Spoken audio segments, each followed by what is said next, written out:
principios de entrenamiento moral. Hoy vamos a estar hablando ya sobre el entrenamiento moral que tienen que tener nuestros hijos, cómo nosotros impartir a ellos este entrenamiento moral y cómo ellos pueden vivirlo y todo lo que gira alrededor de lo que es el entrenamiento moral. En una calcomanía, en una ocasión vimos esto y decía así: si te hace bien haciéndolo, hazlo. Así lo que decía la calcomanía pegada en un carro. Y esto es lo que es la manera de pensar de la sociedad en nuestro tiempo hoy en día. Si algo te hace sentir bien, pues simplemente tú hazlo. Y por a veces ahí le añado, haciendo daño a nadie más, pues entonces tú puedes hacerlo con toda libertad. Bueno, esto es lo que nosotros vemos en el mundo hoy en día. Hoy en día la moralidad viene en todos los colores y tamaños. De verdad, la situación moral en nuestro país y en el mundo ha cambiado muchísimo. En gran manera, esta calcomanía refleja la manera de pensar de la mayoría de la sociedad. Una moralidad que no tiene valores absolutos y que tristemente, aún en los hogares que se dicen que cristianos, los valores no difieren mucho de la mezcla de lo que el mundo quiere imponer. Desafortunadamente, mucho se ha mezclado dentro del cuerpo de cristianos o dentro del cristianismo, y encontramos, por ejemplo, los ejemplos que les hemos dado aquí de la iglesia luterana y otras iglesias que han tomado actitudes y posiciones que tienen que ver con el apoyo a todo esto que es lo que es la homosexualidad, aceptándolo como algo normal. Así de que hoy en el mundo, si tú ves las directrices internacionales sobre la educación sexual, ellos están afirmando que los niños tienen el derecho a recibir formación sobre el placer sexual, sobre la masturbación, sobre la homosexualidad, entre otras cosas. Y las directrices tienen como objetivo la promoción de programas de educación sexual en todo el mundo. Quiero que pongan mucha atención, por favor, a lo que vamos a ver enseguida. Hello, I'm Tony Perkins, President of the Family Research Council here in Washington, D.C. You may be asking yourself, how will same-sex marriage affect my family? Well, based on the evidence, everything changes when same-sex marriage becomes legal. If it is legalized, then it must be taught as normal, acceptable, and moral behavior in every public school. Don't believe me? It's already happened in Massachusetts. That means public schools in every grade, even kindergarten, must teach your children to accept same-sex marriage. This really confuses children. David, appreciate you and Tanya inviting us to come into your home. I've been looking forward to sitting down and talking to you about this because I think this is such an important story, and I think parents need to know what's happening in our schools. The beginning of 2005, our son Jacob was going into kindergarten, and he came home with a diversity book bag. And in the diversity book bag was a book entitled Who's in a Family by Robert Scutch, and that introduces children to same-sex households. Now, wait a minute, let me be clear. Your son is in kindergarten. Yes. And he was given a book about homosexuality and marriage? Yes. What was your first reaction when you saw this? When I saw the book, I was quite upset that they would couch this as diversity and include it in a diversity book bag and not give me notification that they were going to be introducing this topic of homosexual relationships and homosexual behavior and to my young 5-year-old child. I was very upset. I have the book right here. Who's in a Family? It introduces children to such things as Clifford and her dad's partner, Henry. This is what they sent home with your 5-year-old? That's correct, Tony. After the diversity book bag came home, we realized that the intention of the administrators and teachers was to affirm these relationships and gay marriage in the minds of children. When we went into the school, what we requested is parental notification when these issues are brought up by adults within the school, and the option to opt our child out of this type of indoctrination. Said we didn't think, number one, it was appropriate to discuss that with our 5-year-old, and that if we ever felt it was necessary to have that discussion with our son, we would choose the timing and the manner in which to discuss it with him. And then she said, well, she had checked with the administrators and they had said that this was not a parental notification issue, and in fact that any adult in the school could discuss homosexual families and homosexual issues with our children. One of the reasons they give is they said same-sex marriage is legal in Massachusetts. Therefore, we can broach it anytime with your child. And when they are putting forward that it's equal, they're putting forward that it's a morally equal alternative and affirming it in the minds of children. Now, these are young, impressionable children, and they know very well that there are many parents that do not hold these beliefs. But irrespective of that, in an intolerant manner and in an aggressive manner, they are putting forward that we as parents do not even have the right to know what they're saying to our children. So when she would not acknowledge our parental rights in this area, we then went to our Judeo-Christian beliefs and our faith and said, well, you wish to affirm homosexuality to our son. You're presenting that which is sin as though it is not to our son, and we cannot allow that. And at that point she reiterated, this is not a parental notification issue. It is our sacred duty as parents to guide our child. What they did and what they were doing at the point where they won't allow parental notification or the option to opt out is they were taking the parental role for themselves. And they had no tolerance for the notion that parents have the right to be the primary directors of the child's upbringing and moral education. And I said, I'm prepared to sit here all night until I see some form of accommodation as a parent. To make a long story short, the accommodation they gave was to put me in handcuffs and send me to jail. I couldn't believe that they were willing to arrest my husband because my husband and I just wanted parental notification. I was willing to see how far this administration would go in denying us our rights and squashing parental rights. And they were willing to handcuff a father and send him to jail. It was a 6x8 cell, filthy. But, you know, I felt I didn't have a choice at that point in order to fulfill my role and duty as a father.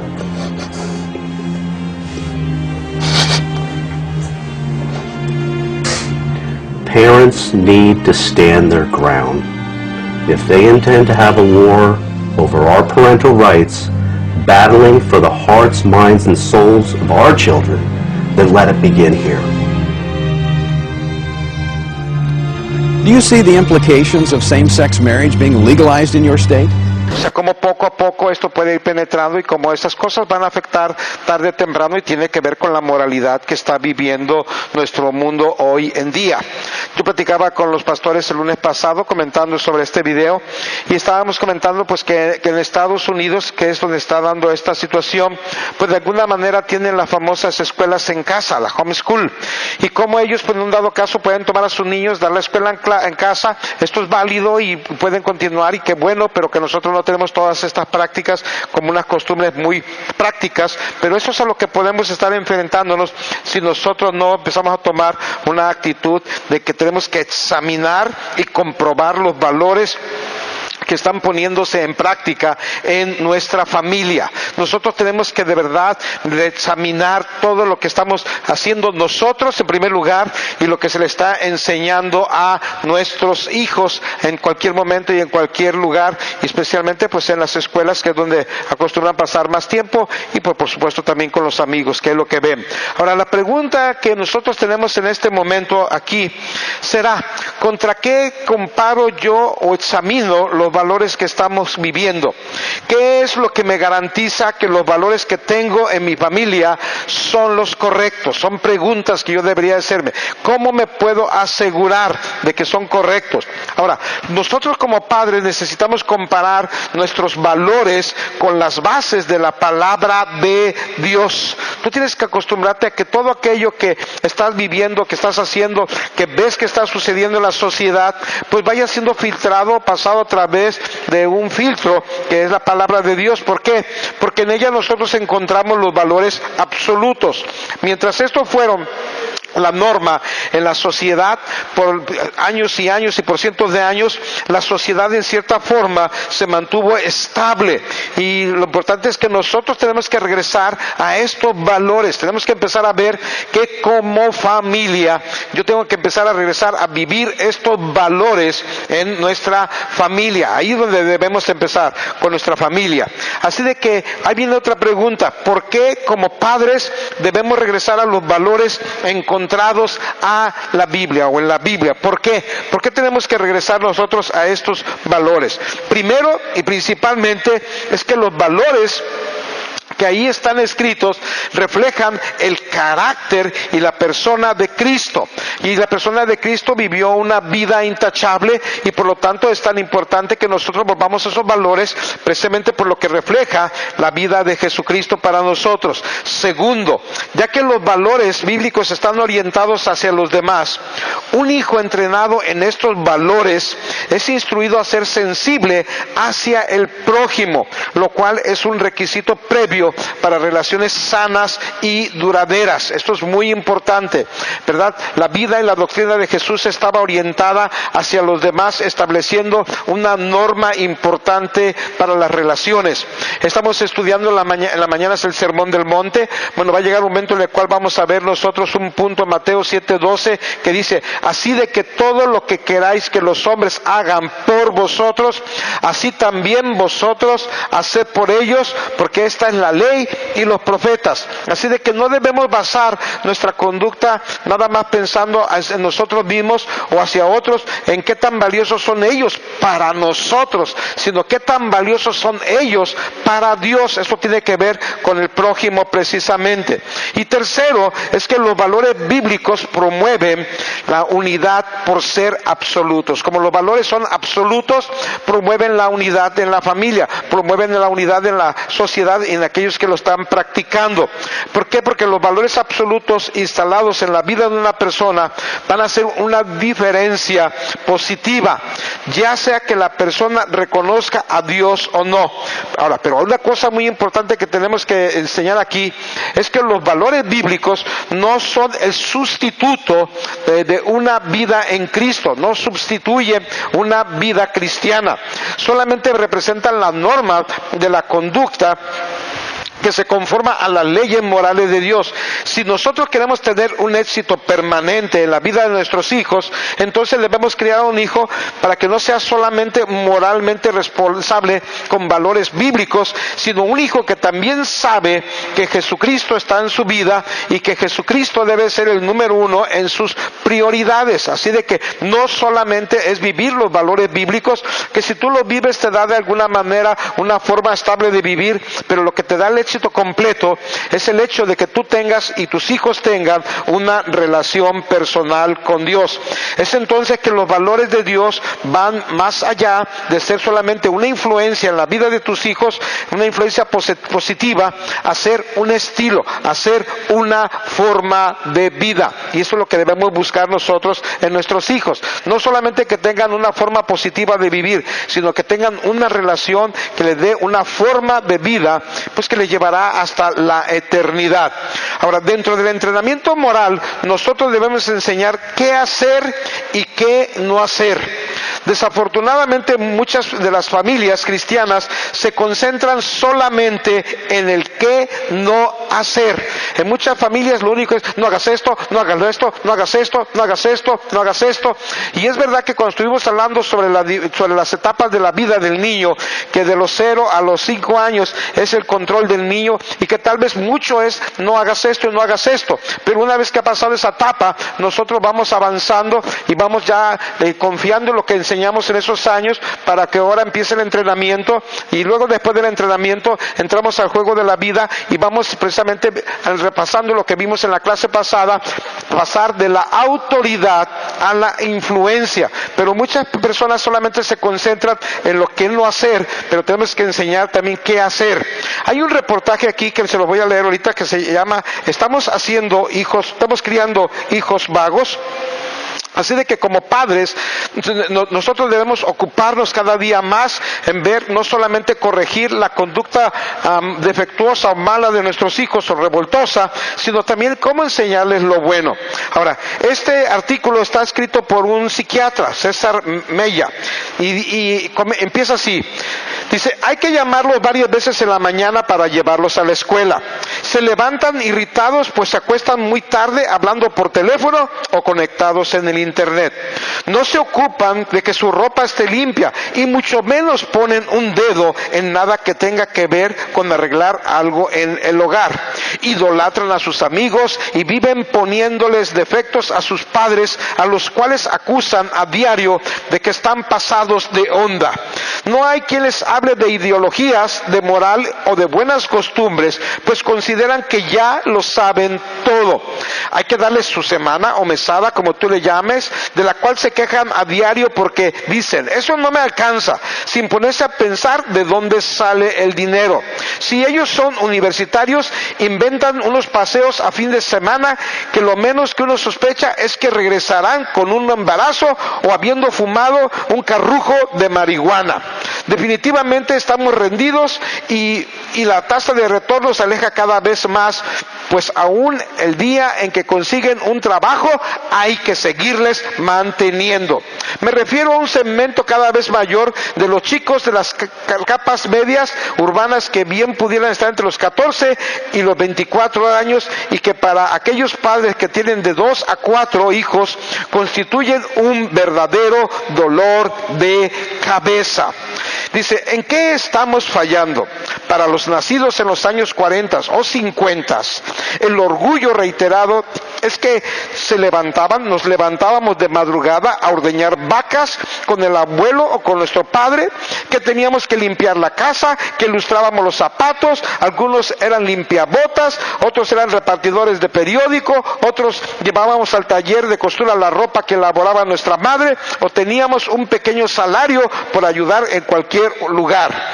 Y muchos otros escuchábamos a nuestros padres sobre las limitaciones económicas reales para tener todo lo que deseábamos. Y unos pocos padres aceptaban tener dinero, pero el hijo tenía que ganarlo en tareas y sacrificios específicos.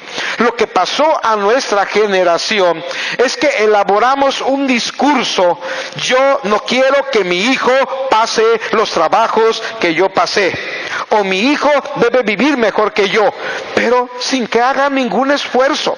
Nunca han conocido la escasez porque se crearon desperdiciando. A los 10 años ya habían ido 2 veces a Disney World, cuando nosotros a los 20 ni siquiera sabíamos que era un pasaporte. El dame y el cómprame siempre han sido generosamente complacido, y ellos se convirtieron en habitantes de un hotel con todo incluido, que luego lamentamos de que no es un hogar. Al final se marchan al exterior a la conquista de una mejor vida, consiguen una pareja y vuelven al hogar divorciados, o porque les apretó la vida con todo y su esposo o su esposa a vivir con nosotros. Los que tienen hijos pequeños, pónganlos los domingos a lavar los carros, a limpiar sus zapatos, a limpiar vidrios, a cortar césped, lavar ropa, barrer, arreglar sus cuartos, y si quieren pueden dar un pago simbólico. Con eso genera una relación en sus mentes entre trabajo y bienestar. Pero el padre equivocado comentará: mi hijo no es un sirviente. Las niñas mujeres deben desde temprano aprender a manejar el hogar para que entiendan la economía doméstica en tiempos que podrían ser más difíciles, y aunque ellas tienen una conciencia más amplia del orden y la prosperidad del hogar.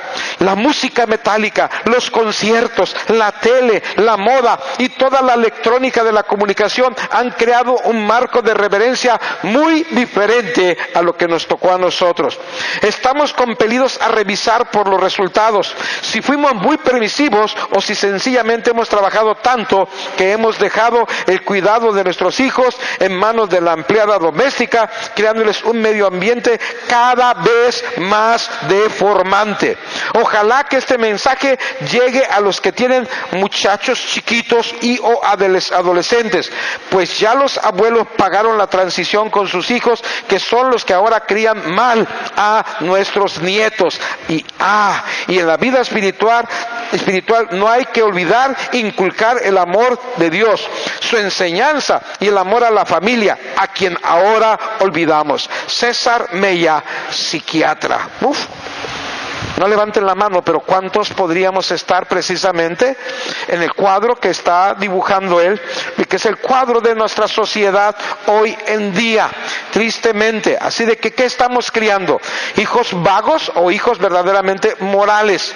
La mayoría de los padres tienden a enseñar, desafortunadamente, en momentos de conflicto, cuando le dicen a sus hijos qué no hacer. Solamente vemos el conflicto. Cuando vemos el conflicto, tratamos con ellos, en vez de hacerlo en momentos en que no hay conflicto, cuando es más fácil dirigir a nuestros hijos en lo que deben hacer.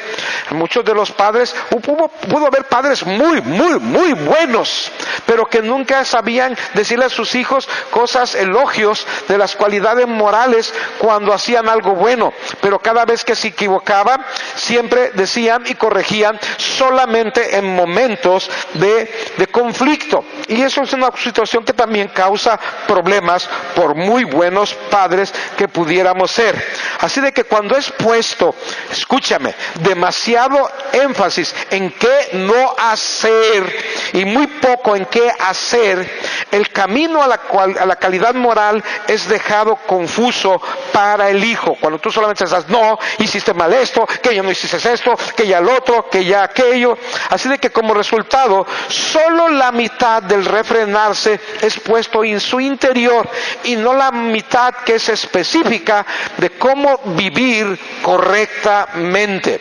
Así de que ciertamente reprimir lo malo de la conducta de un adolescente sí es importante, pero cuando esto es hecho continuamente y muy raramente exaltamos lo bueno, el padre finalmente termina distorsionando lo que bueno realmente significa. Así de que es importante que tengamos que cuidado esto. Por ejemplo, un hijo instruido a ser sensible al prójimo y a la vida en momentos que no hay conflicto, tiene una base más sólida para su futura conducta que uno que es instruido simplemente a controlarse y a corregirse cuando están en los momentos de conflicto. Así de que tenemos que enseñar a nuestros hijos a hacer acciones de bondad, más que enseñarles a no ser despiadados. Refrenar lo malo tiene que ser balanceado con elevar lo bueno sobre lo malo. Y la restricción moral y la moral asertiva son dos lados de la misma moneda. ¿Qué es una moral asertiva? Una ligera definición de asertivo es darse cuenta de sí mismo y el contexto que le rodea. El darse cuenta de sí mismo consiste en mirar dentro para saber lo que quieres, o sea, lo que está sembrado en tu almacén moral, antes de mirar alrededor para ver lo que los demás quieren ante una situación dada. Así de que tenemos que trabajar en esto con nuestros hijos. ¿Cómo lograr un buen entrenamiento moral? Porque no solamente vamos a decir lo que estamos mal, sino también cómo lograr un buen entrenamiento moral. La primera cosa es establecer un terreno común moral. Esto es importante, un terreno común moral, un terreno que se va a aplicar al hijo, pero que se va a aplicar también a mi vida. Así de que Moisés tuvo una enorme tarea, porque él guió a cientos de miles de israelitas cuando dejaron Egipto, y todos estos venían con valores volteados y torcidos de 400 años de esclavitud. Así de que su primera tarea fue crear un valor moral común, y esto se encuentra en Deuteronomio capítulo 6, versos 4 al 7, que se los dio que se los dio Dios. Oye Israel, el Señor nuestro Dios uno es. Y amarás al Señor tu Dios con todo tu corazón, de toda tu alma, con todas tus fuerzas. Y estas palabras que yo te mando hoy estarán sobre tu corazón, y las repetirás a tus hijos, y hablarás de ellas estando en tu casa, andando por el camino, al acostarte y cuando te levantes. De estos 4 versículos podemos extraer 3 principios de instrucción moral que nosotros debemos dar a nuestros hijos. Primero, a diferencia de las creencias de los egipcios, a diferencia de las creencias de la sociedad, de donde salió el pueblo de la esclavitud, la primera cosa que tenemos que aprender es que hay un solo Dios a quien complacer. Nada más un Dios a quien complacer. No hay muchos dioses. No podemos complacer a Dios y al dinero. No podemos complacer a Dios y algunas otras cosas. Solo hay uno y tengo que concentrarme en ese uno nada más. Hay un Dios absoluto y sus mandamientos son consistentes con su carácter, van unidos a su carácter. Dios es moralmente perfecto y todos los valores expresados por Jesucristo en la Biblia son una extensión de su carácter. Así de que la mezcla de moralidad queda fuera. Pero ¿qué hay de malo que allá un poquito lo ponemos aquí? Al fin y al cabo no es tan malo. Ese poquito que no es tan malo va a acabar corrompiendo y echando a perder todo lo demás. Yo venía escuchando el otro día un programa de radio que tiene noticias. Estaban entrevistando a un hombre que escribió un libro sobre las ciencias ocultas. No era tanto que estaba escribiendo sobre ciencias ocultas, sino estaba escribiendo y sacando históricamente y aún en nuestro tiempo de personas que aún eran presidentes y que habían ido a brujos a consultarlos y pedirles que les limpien el camino para llegar al poder. Y se mencionó grandes personajes y la reportera o la encargada del programa de radio dijo, bueno, si lo que vamos a conseguir es bueno, no importa de dónde lo consigamos. Y esa es la manera de pensar de muchos, ¿no? Ese es un problema que hay hoy en día. Pues al fin y al cabo, por ejemplo, hoy en día pues hay tantas doctrinas, ¿no? Hay doctrinas, bueno, voy a mencionar una no muy bonita y ni me acuerdo cómo se llama la uroterapia. ¿Qué es la uroterapia? Que te tomes tus propios pipís. Y, pues al fin y al cabo, pues todo el mundo dice que lo hace, que te cura, y vemos cada cosa, y vemos a la gente, y vemos a cristianos haciendo y practicando cosas que aparentemente, entre comillas, parecieran buenas, que no lo son. No hay una mezcla, no debería haber una mezcla de moralidad. Segundo, el punto de partida del entrenamiento moral empieza contigo, con los papás. Antes de instruir a tus hijos, Moisés dijo, estas palabras estarán en tu corazón. Si no están en tu propio corazón, no puedes transmitirlo a tus hijos. Tal vez podrás decírselo. Una cosa es decirles algo, otra cosa es transmitirles. Y tú tienes que transmitírselo a tus hijos, pero para eso tú tienes que vivirlo antes. En la clase de la semana pasada, cuando estábamos hablando, yo reconozco que yo no porque conozca todo esto significa que fui el padre perfecto o casi perfecto. No, fui un padre que cometió muchos errores, no conocía todos estos detalles. Pero la ventaja sobre otros padres que tuve es que tenía una relación con Dios. La ventaja que tuve sobre otros padres es que vivía principios morales basados en la palabra de Dios. La ventaja que tuve sobre otros padres, que mis hijos me veían buscando el rostro de Dios. Y aunque no tuviera todas las normas y todas las reglas y todas las herramientas que le estamos dando ahorita, por el hecho de vivir estos principios en mi vida, de alguna manera me afectaron, no me gusta la palabra afectaron, beneficiaron para nuestra familia. Así de que de verdad tenemos nosotros que tomar en cuenta esto. Y si tú dijiste, y a veces yo me pongo a pensar, me escribieron de Puerto Rico, y esto lo van a escuchar ahí porque se va a ir la próxima, mañana se van a ir unos, después se van a ir otros. Y una pastora me decía, ¿sabe? Cuando yo escuché esto, empecé a darme cuenta de los errores que había cometido con mis hijos. Y la verdad, he llorado, no recuerdo si he llorado, pero me doy cuenta de los errores que cometí. Le contesté y le dije, igual yo, lo mismo me pasó a mí. La verdad es que aún cuando lo estoy dando, yo hoy puedo aplicar cosas en la vida de los niños del hogar de amor que no los apliqué en mi familia. Y a veces me siento como que, híjole, otros están recibiendo lo que no recibieron posiblemente mis hijos. Pero hubo una ventaja. El haber conocido a Dios cuando mis hijos eran pequeños, haber tenido una relación personal con Dios, haber vivido valores absolutos, aunque tal vez no sabía cómo transmitirlos. Pero hubo una ventaja sobre otros padres. Así de que tú puedes tener una ventaja sobre otros padres, aun cuando no conocieras todas las herramientas que te estamos dando. Pero estas herramientas te ayudan a ser un mejor padre. Los padres son la mayor influencia moral en la vida de nuestros hijos, para bien o para mal. Como decía el personaje del video que pasamos, ¿cómo es posible que no pueda yo intervenir en la vida de mis hijos si mis hijos son algo que yo quiero guiar? Y ahora dice, no puedo, ¿verdad? Así de que para bien o para mal, nosotros somos la mayor influencia.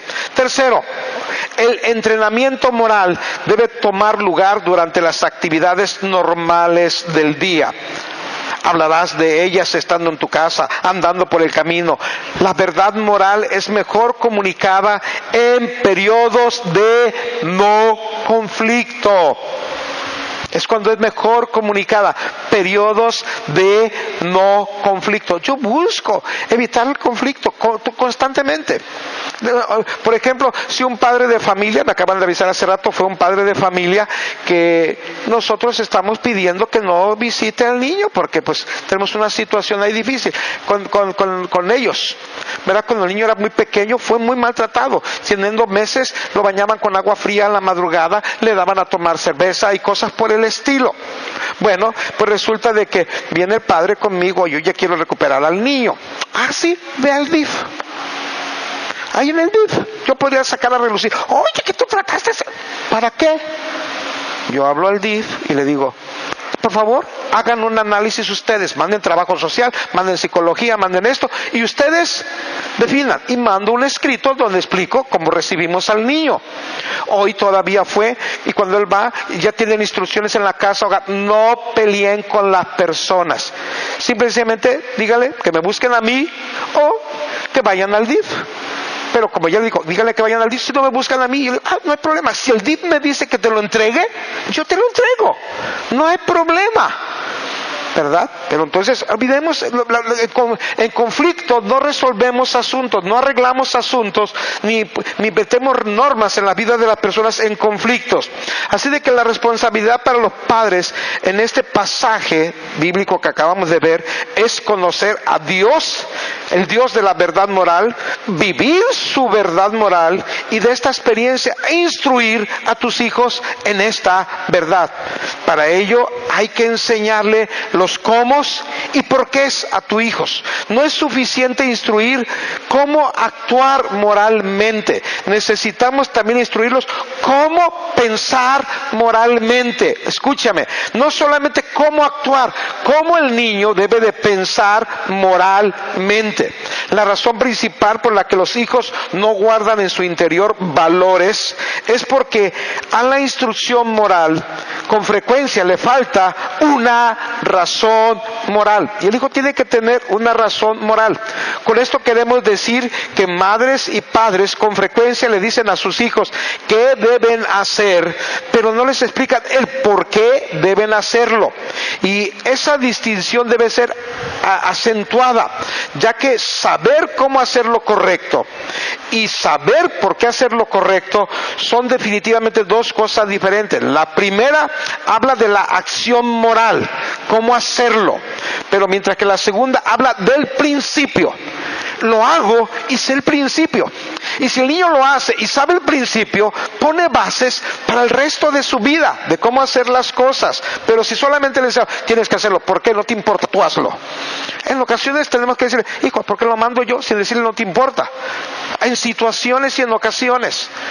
Pero en la mayoría de ellos tenemos que decir el porqué de las cosas. Así de que tenemos que enseñar, tenemos que ver la importancia de enseñar el porqué moral. Después de los servicios de la mañana, un ejemplo es algunos niños de un grupo más o menos de adolescentes empiezan a pasearse en sus bicicletas. Hagan de cuenta que aquí tuviéramos un gran espacio, como algún día lo tengamos allá en el Diezmo. Salimos de la reunión a hacer un lugar grande que va a tener árboles, etcétera, y a la mejor los niños llevan sus bicicletas y al salir de la reunión ellos quieren quedarse a andar en bicicleta por ese lugar, etcétera, etcétera, etcétera. Y cuando el niño se dirigía a donde estaban los otros niños jugando, cuando Ramón pasó por ahí, le entrega la Biblia a su papá y se dirige a su bicicleta, su papá le detiene y le pregunta acerca de lo que va a hacer. Y el niño le dice, voy a pasearme en la bicicleta alrededor de la congregación, alrededor de la iglesia, con los otros niños. Su padre le responde, le dice, Ramón, te voy a pedir que no hagas eso. Luego hizo lo que es característico de un padre que está dando un entrenamiento bíblico apropiado a su hijo. Le dio la razón moral del porqué. El papá le explicó que pasearse en bicicleta en ese momento, en ese lugar y en ese momento, repito, ese momento no era apropiado por la presencia de los demás. Le mencionó, mira, hay otras mamás con niños más pequeños, hay ancianos que van y vienen, algunos con bastones, hay gente en silla de ruedas y la gente charlando con café caliente en sus manos. Él le ayudó a Ramón a ver el peligro potencial y le explicó por qué pasear en su bicicleta en tales circunstancias no era moralmente aceptable. Esta vez el papá estaba gobernando la conducta de Ramón, pero la próxima vez Ramón lo hará por su propia cuenta, ya que el principio fue puesto en su corazón, no nada más el no hacerlo, sino fue puesto el principio también. Ahora, vayamos un poquito más allá. Supongamos que el papá no le dice nada, así de que simplemente nada más le niega la oportunidad de pasearse con sus amigos, porque el papá ve todo el potencial peligro que hay, pero nunca le da la razón moral de por qué. Entonces nos encontramos que dado un no sin explicación, los niños ven la regla nada más aplicada solo por el hoy, porque solamente me dijo papá hoy, no sé por qué, mi papá no quiere, y hasta ahí nada más. La próxima vez que haya una oportunidad, él lo hará. Entonces él saldrá a pasear con su bicicleta sin ver el contexto de la situación. Pero si le ponemos el porqué al niño, él podrá valorar el contexto y la próxima vez, aunque no esté el papá, él podrá tomar decisiones sabias en su vida. Así de que es importante el por qué enseñar, el porqué moral de las cosas. Ahora, ¿cómo prevenir el legalismo al enseñar la instrucción moral? ¿Cómo podemos prevenirlo? Al desarrollar un terreno común moral, no debemos irnos al legalismo, o sea, a ser autoritarios. Una aproximación legalista en la paternidad es muy peligrosa, especialmente en los años de la adolescencia. El legalista ve todas las cosas, todas las decisiones en la vida en blanco o negro, moral o inmoral. Él o ella no reconocen los motivos o las áreas del corazón. Y tenemos que ver los motivos y las áreas del corazón. El aspecto más notable del legalista es que rechaza el contexto. Ver el contexto de una situación no significa que suspendas las leyes morales o los principios, sino que los aplicamos de la manera más apropiada. Causa más trabajo, causa más pensar, tener que explicarle al niño, mira, por esto, y por esto no quiero que lo hagas. Causa más trabajo que solamente decirle, no, pero el resultado a la larga es diferente. Después vas a tener más constantemente que estar trabajando con el niño para sacarlo de problemas que si tú le empiezas a enseñar la situación de los contextos. Así de que, ¿cuál sería la conclusión? El contexto protege contra el legalismo y ayuda a la persona a determinar cómo confrontar el problema. Por ejemplo, para terminar, está Andrea. Andrea es una jovencita de 18 años, por ponerle una edad nada más. Su papá le dijo, cariño, no quiero que estaciones el carro en la calle. Ponlo en la cochera, por favor. No una cochera donde se mete el carro y queda protegido. Una cochera donde está la casa y luego la casa vecina. Solamente lo saca de la área de la calle. Así de que el papá confió en que ella obedeció. Pero cuando el vecino empezó a pintar con pistolas su casa, esto empezó a salpicar el carro estacionado. Así de que Andrea que ya había metido el carro, lo mueve otra vez a la calle. El legalista vería esto como una clara violación a la instrucción dada por él.